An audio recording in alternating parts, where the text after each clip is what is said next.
You know the relationship is toxic. You've seen the red flags, felt the emotional roller coaster, and cried more times than you can count, and yet you can't let go. Why? Because when you love a narcissist, you're not just breaking up with a person.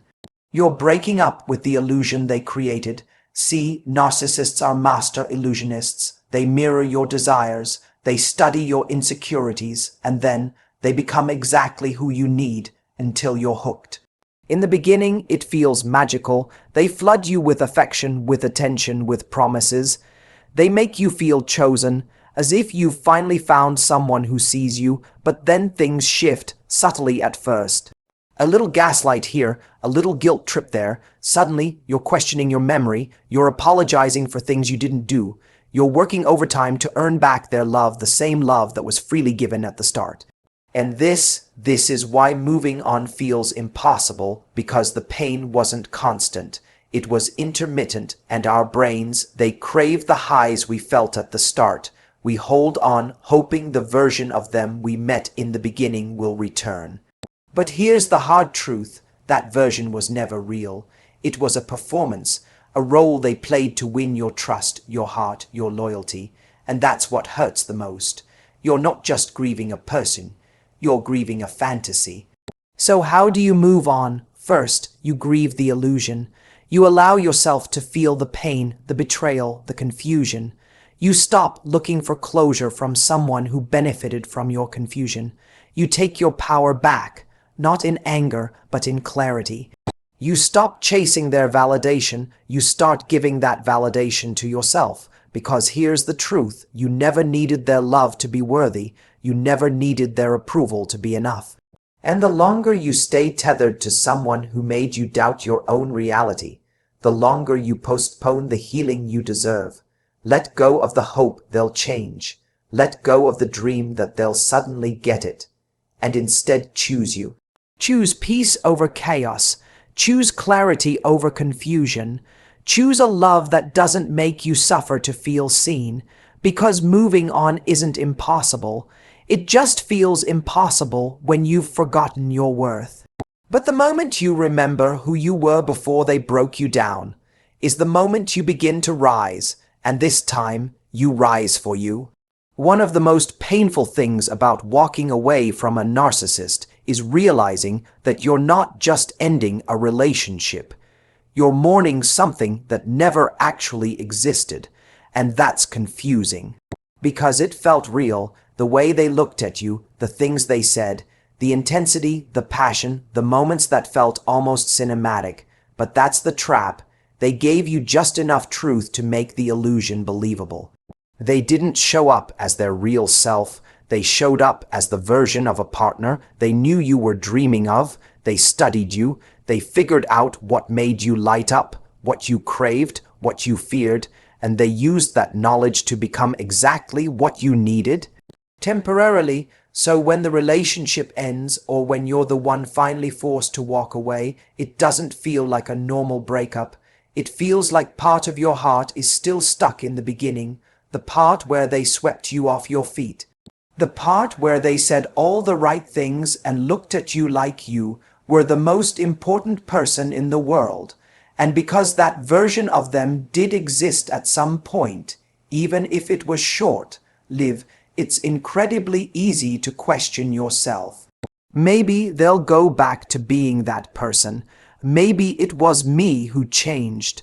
Maybe I just need to be more patient, more understanding, more forgiving. But the truth is hard. That person you fell for wasn't real. It was a role, and once the mask slipped, what you saw underneath was the real them. The version that manipulated, withdrew, criticized, blamed, and left you feeling like you were always walking on eggshells. And grieving that illusion, it's brutal, because you're not just letting go of someone you loved. You're letting go of what you thought your life was going to be with them. You're letting go of the hope, the excitement, the future you imagined. That illusion had weight. It had memories. It had moments you'll never forget. It's not foolish to have believed in it. It's human, especially when someone gives you something you've never felt before. But part of healing is learning to forgive yourself, not just for staying longer than you should have, but for believing something that felt so real. You weren't naive, you were trusting, you led with your heart. And that's not a weakness, that's your strength. But now you need to do something stronger. You need to lead with your eyes open. You need to look at what actually happened. Not what you hoped would happen, not what you wanted to believe, but what really unfolded. Because the longer you stay connected to the fantasy, the longer you postpone your peace. And here's what no one tells you.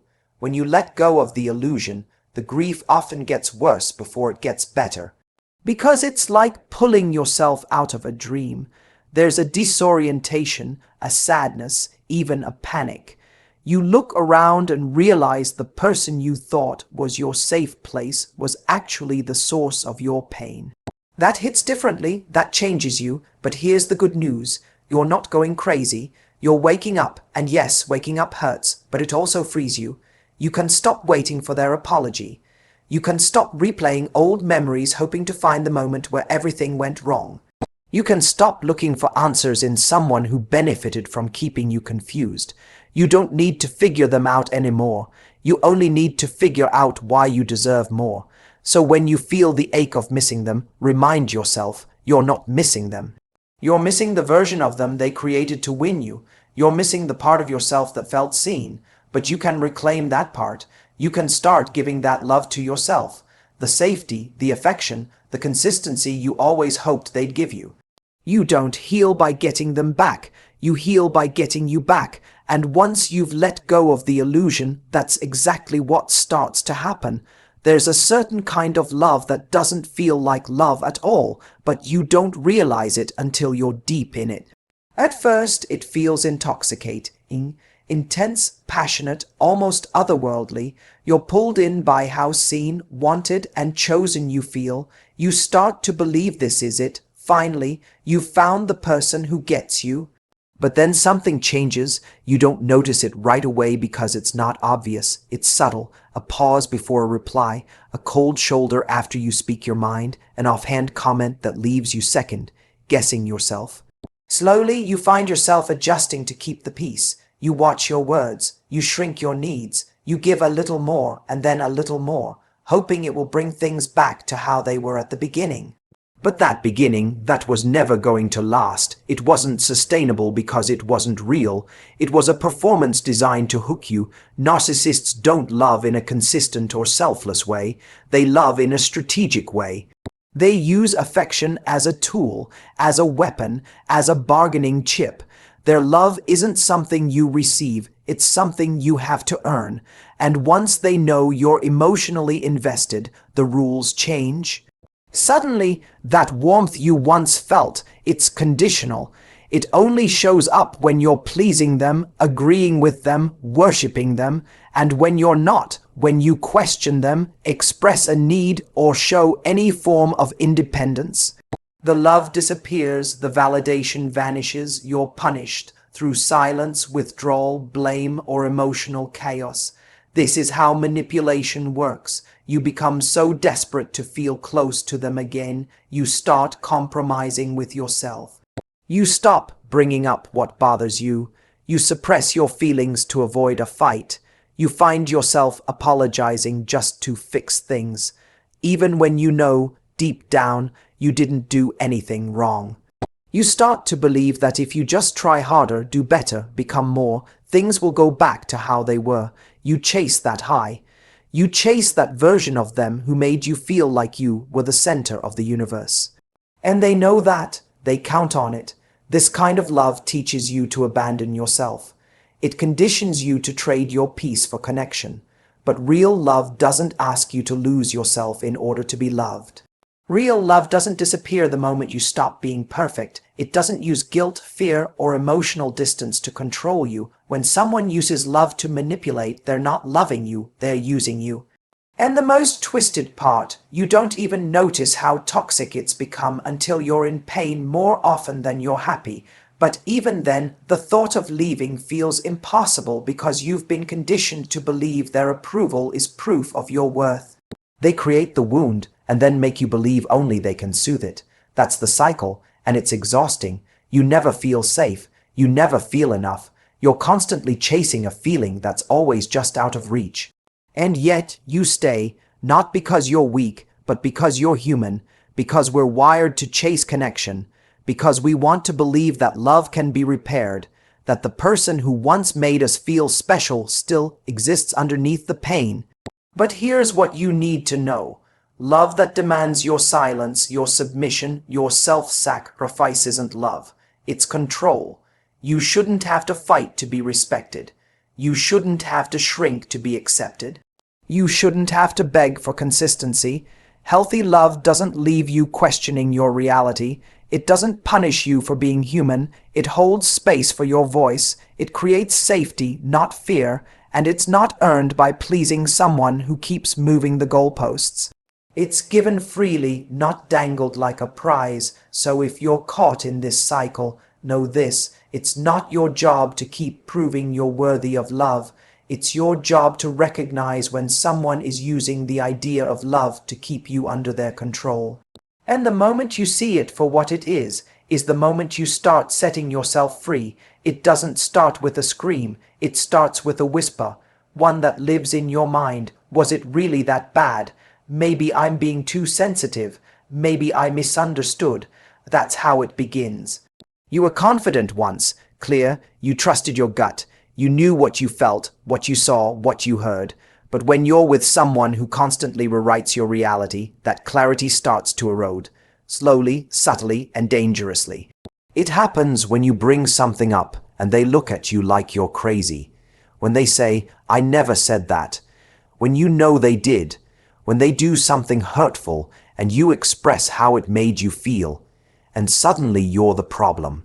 You're too emotional. You take things too personally. You always twist my words. It's dizzying because you're not just hurt. You're confused, and confusion is where self-doubt thrives. Little by little, you start to question your own instincts. You second guess your emotions. You stop trusting your memory. You wonder if maybe, just maybe, they're right because they say it with such conviction. They flip the script so fast, and they seem so sure of themselves, while you're left fumbling for clarity.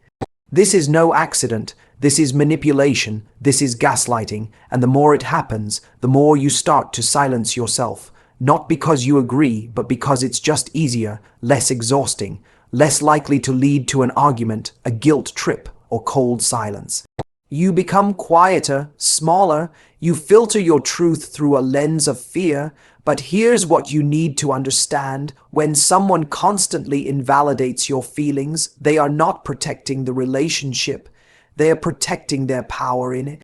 Because if you begin to trust yourself again, you'll start to see them for who they really are.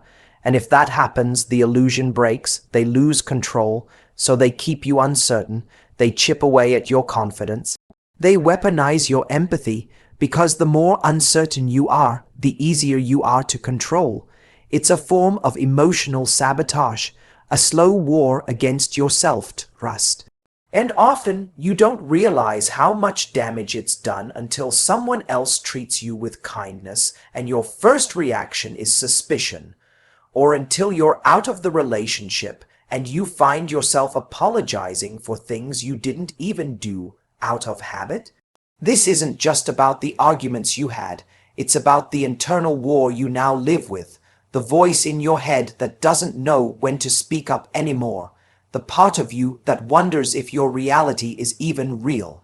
But here's what's true. Your feelings are valid. Your memories are not imaginary. Your instincts are not broken. You didn't make it up. You didn't overreact. You didn't misinterpret their patterns. You were made to feel that way, because it served them for you to stay unsure. And maybe right now, you're sitting in that fog, trying to piece together what was real and what was manipulation. That's okay. Healing begins with questioning, but it continues with remembering that no healthy love should ever leave you this lost. In healthy relationships, you don't feel like you're constantly defending your own reality. You don't fear speaking up. You don't walk away from every disagreement feeling like you've just survived a courtroom cross-examination. You feel safe, you feel seen, you feel like your voice matters. If someone has made you feel otherwise, it says more about their need for control than it ever did about your worth. So start trusting yourself again. Start listening to that quiet inner voice that's been whispering all along, even if you've been trained to ignore it. You don't need their approval to trust your truth. You don't need their permission to honor your feelings. And you don't need to keep justifying what you know in your gut to be real, because when you reclaim your voice, when you stop shrinking, when you step out of the fog and say, "This happened and it wasn't okay," that's when the healing begins. And that's when you finally begin to return to yourself. One of the most confusing parts of trying to leave a narcissist isn't just the pain. They've caused plenty of that. It's the craving, the yearning for something you know is unhealthy, but still, a part of you wants it back. It's not that you miss the fights or the anxiety, or the nights spent wondering what mood they'd be in, or whether you'd be blamed for something you didn't do. You don't miss that. Of course not. But you miss the rush, the way they made you feel when they decided to give you affection again, when they went from cold and distant to warm and engaged. You miss that moment when everything suddenly felt okay again, when their attention came flooding back, and for a second, it felt like it did at the start, like you were finally enough again. That's what makes it so hard to let go, because being with a narcissist is like riding a roller coaster you didn't realize you got on. It has devastating lows, but the highs, when they come back after hurting you, when they give you a glimpse of the charm and love they used to win you in the beginning, it's intoxicating, and that high is not an accident. It's part of the cycle, it's the hook. See, your brain doesn't just remember the pain, it remembers relief. It clings to those rare moments where you felt special again, where the silence finally ended, where the warmth returned, and the more unpredictable the love, the more powerful the reward feels when it finally shows up. This isn't about weakness. This is psychology. It's called intermittent reinforcement. And it's the same pattern used in gambling addiction. When you don't know when the reward is coming, the reward becomes more addictive. You try harder, you invest more, you keep going, even when it hurts, because you might get that high again. It's the moment they finally say, "I miss you," the unexpected kiss on the forehead after days of tension, the sudden "I love you" that feels like rain after a drought, and just like that, you're pulled back in. You tell yourself, maybe this is the turning point. You think, if they're capable of this love, maybe we can fix it. But what you're doing, without realizing, is chasing the past. You're chasing the version of them that was never sustainable. And every time they give you a glimpse of it, your brain latches on. It says, "There it is, keep going, this is what you're fighting for." But that version of them, the loving, attentive, emotionally available one, only shows up when they fear they're losing control. It's not a return to love. It's a reaction to your distance. It's their way of reeling you back in, not because they've changed, not because they've had a breakthrough, but because they've learned what keeps you hooked. So what do you do when you feel the craving, when your body literally aches for the comfort of their validation? Even when you know it's part of the pattern, you pause, you breathe, you remind yourself, a hit of affection is not the same as real love. That high you feel, it's not peace, it's not healing, it's temporary relief from emotional starvation. It's the illusion of safety inside a relationship that keeps taking more than it gives. The real challenge isn't surviving the pain. It's surviving the moments when they offer the thing you've been craving and choosing not to take it, because that's when you start to break the cycle. That's when your nervous system starts to stabilize. When your mind starts to clear, when you begin to find calm without their chaos, when you learn to give yourself what they only gave in pieces, healing doesn't feel like a high, it feels like neutrality. Peace, steadiness, and after the roller coaster, that can feel boring at first, but boredom isn't bad. Boredom is safety learning to return. You don't have to keep chasing the highs. You don't have to keep losing yourself to feel alive. You are allowed to let go of the drama and choose peace, even if your brain tries to convince you that love should feel like war, because love doesn't come in waves of confusion followed by crumbs of relief. Love comes with clarity, with consistency, with calm, and the moment you stop chasing the high is the moment you finally come home to yourself. One of the hardest things to accept after leaving someone toxic, especially a narcissist, is that the closure you're waiting for isn't coming. And not because you don't deserve it, not because what you went through wasn't real, but because someone who thrived in your confusion has no incentive to bring you clarity. They don't want to give you answers. They don't want to help you understand, because if you understood the full truth, the manipulation, the mind games, the emotional damage, then you'd stop questioning your decision to walk away, and that's what they fear most. So instead of giving you closure, they leave you with open loops, conversations that never finished, apologies that were never spoken, accusations that made you feel guilty, even when you were the one hurting. And that's what keeps you stuck. That's what keeps you going back to the past, hoping that maybe if you can just get one more conversation, one more explanation, one more moment of honesty, you'll finally be able to let go. But here's the part no one wants to say out loud. The kind of person who destroys your peace is not going to be the one who gives it back to you. In fact, the more you chase closure from them, the more they use it to re-enter your life.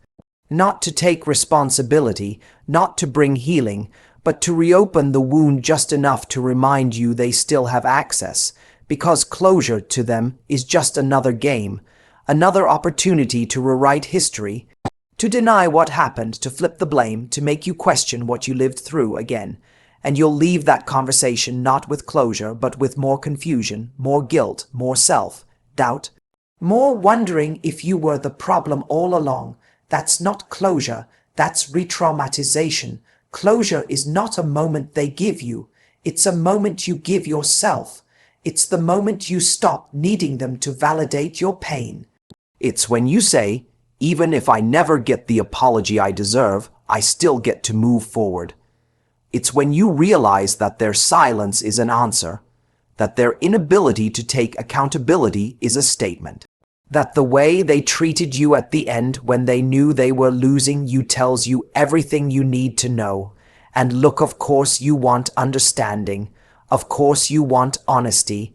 You're not asking for too much. You just want to make sense of what happened. You want to feel like the love you gave wasn't wasted, like your pain mattered, but it did matter. You mattered, even if they never acknowledge it. Some people will never give you closure not because they can't, but because doing so would require them to see themselves clearly, and they're not ready to do that. So your job is not to wait, not to chase. Your job is to protect your peace, even if that means walking away with questions still echoing in your mind. Even if it means making peace with the fact that some chapters end without a satisfying conclusion.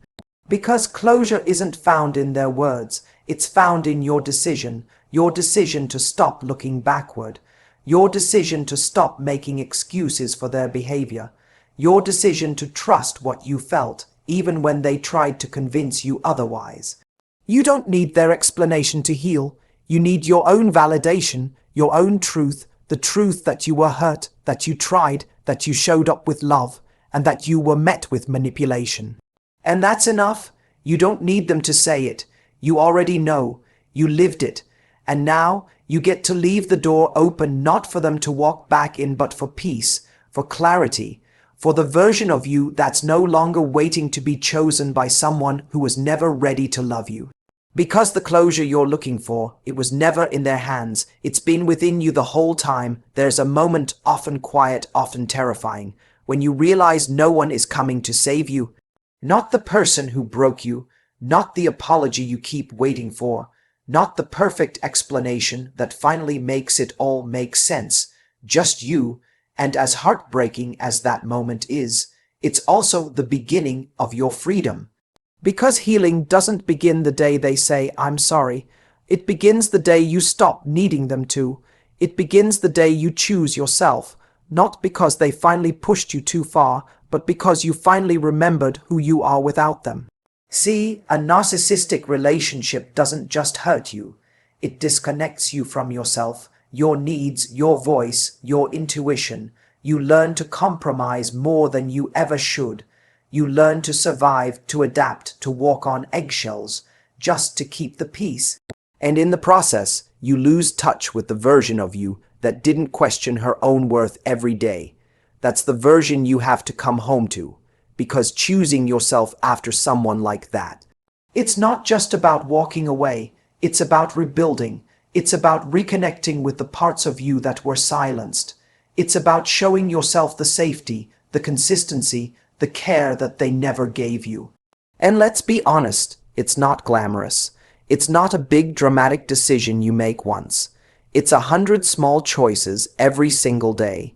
It's choosing not to text them when you're lonely. It's choosing to block their number, not because you hate them, but because you love your peace. It's choosing to sit with the discomfort, the grief, the withdrawal, and reminding yourself that you are not going to abandon yourself again just to feel temporary relief. Choosing yourself looks like rebuilding trust with your own instincts. It looks like believing your story even if they denied it. It looks like validating your emotions even if no one else ever did. It's choosing to believe that your needs are not a burden, that your standards are not too high, that your boundaries are not too much because they made you feel like you were hard to love, but the truth is, they just weren't capable of the kind of love you were ready to give, and deep down you know that. You just forgot, you were trained to forget, so now every day becomes a choice to remember your strength, to remember your kindness, to remember that your sensitivity is not a flaw, it's a gift. The healing doesn't happen all at once. It's slow, it's quiet, and some days it feels like nothing's changing. But one day you'll catch yourself laughing without feeling guilt. You'll say no without over-explaining. You'll hear their name and feel nothing, and it'll hit you, you're healing, not because they came back, not because they changed, but because you did, because you chose yourself. You chose to believe that you deserve a love that doesn't hurt. You chose to stop performing for someone who never saw the real you. You chose to give the love you kept pouring into them, to yourself instead. That's what healing looks like, not perfection, not always knowing what to do next. But showing up for yourself, especially on the days when it's hardest to. You may still miss them. You may still have moments of doubt. That doesn't mean you're weak. It means you're healing. It means you're human. But every time you choose yourself, every time you put your peace, your truth, your dignity first, you take back a piece of your power. And one day, without even realizing it, you'll wake up and the grip they had on you will be gone. And all that'll be left is you, the you who remembers, the you who rose, the you who now knows. You were never asking for too much. You were just asking the wrong person, and now you're finally giving yourself what they never could.